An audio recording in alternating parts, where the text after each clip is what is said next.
Keza, and today is the Saturday the 23rd of May, and I thought I'd come and show you my diamond paintings since I think this is the last weekend I'm going to have off in a little while. So we're starting off with, this is my first diamond painting piece here.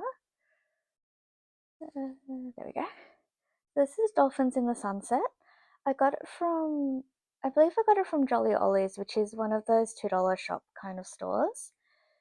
This was when I was living on the South Coast, and started this in 2020, so my resident year. And apparently I finished it on the 5th of November 2023. So it took me quite a while to do, even though it's not really that big of a piece. I've got it in an A4 diamond painting frame, but it is a square piece, so this area up the top is all empty. Started off while I was in Shorehaven, so I used to just live on the dining table of the shared house we were in at the time. And then after that, it was just finding a spot I could leave it and then work on it a little bit at a time. So the more crafts I got into and the more sort of piles of things I had, the harder, especially when I had a puzzle on the go as well, the harder it got to actually find a spot to lay out a diamond painting. But this one was pretty small, so we got there. And of course those pinks were just beautiful as well. You probably guess what my favourite colour is now, but yeah, here we go. Dolphins in the Sunset, that was my first piece. And there's tape at the edge of that because it has fallen and broken into pieces before. The frame, I mean, not the piece.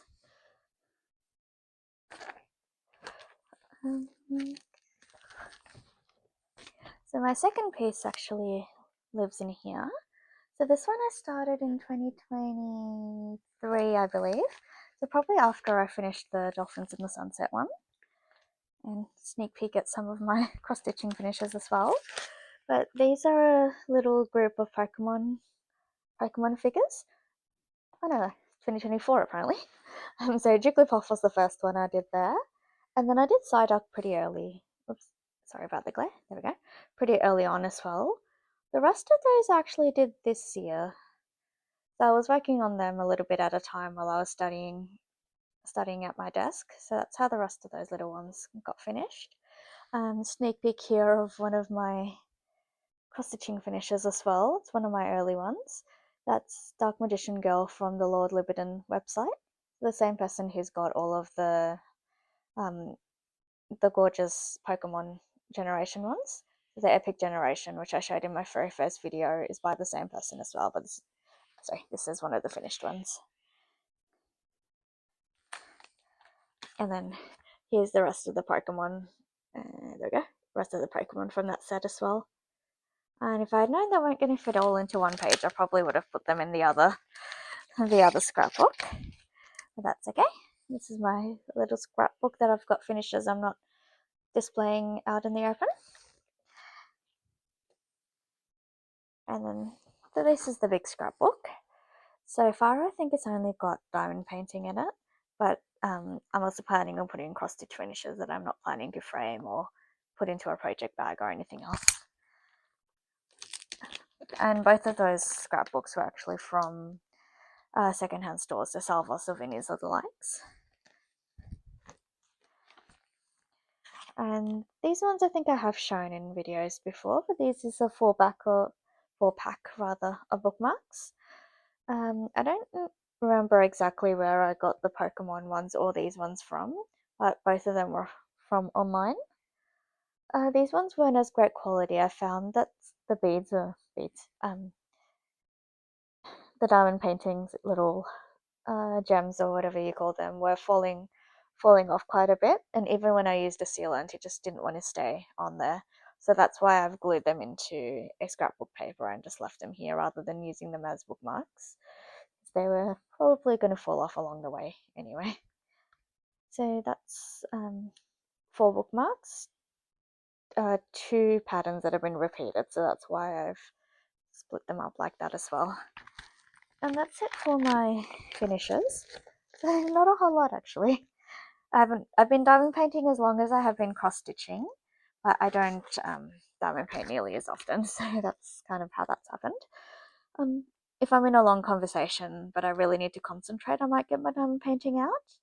But lately the issue has been finding a space that's big enough for my work in progress, which I will show you nowish. So this is the current diamond painting project, which is why it's been quite a long time since I've had any finishes. This one I've been working on since beginning of last year, I think, because I did take this to Canberra with me, or maybe end of the year before. This is an Oroloa kit. Don't know if I can get it all into there, but this is Trade Hugs for Candy. That's the side. There we go. Trade Hugs for Candy. So I've been working mainly in that bottom section.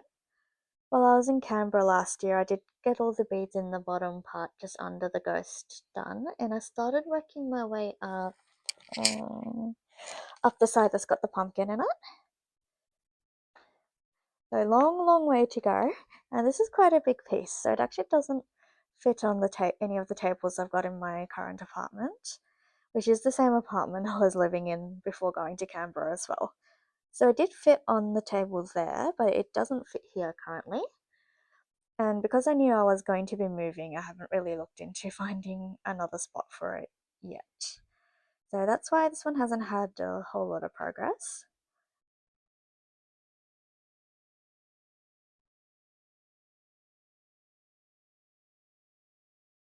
But it was pretty cute. I saw the ghost with the candies and I was like, yep, that's going to come home with me, even though I have no idea what I'm going to do with it after I finish, because this is a lot bigger than any of my other pieces.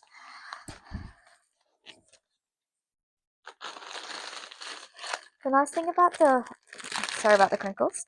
The nice thing about the Oroloa kits is they come with each of their colours in a separate bag, so it's made transporting it and keeping it stored so much easier. So that's what everything looks like at the moment. Lots of colours there.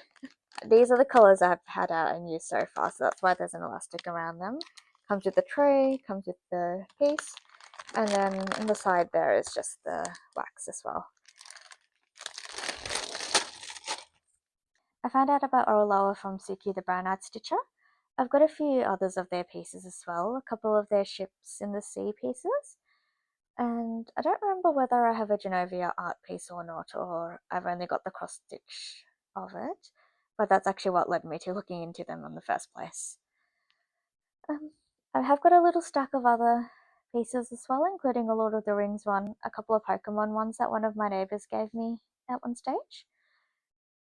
But with diamond painting, I tend to work on one piece at a time, unless I'm working on a little travel piece as well. So that's why I've only got one normal sized finish, and why I've got a massive WIP that's going to take me a long time.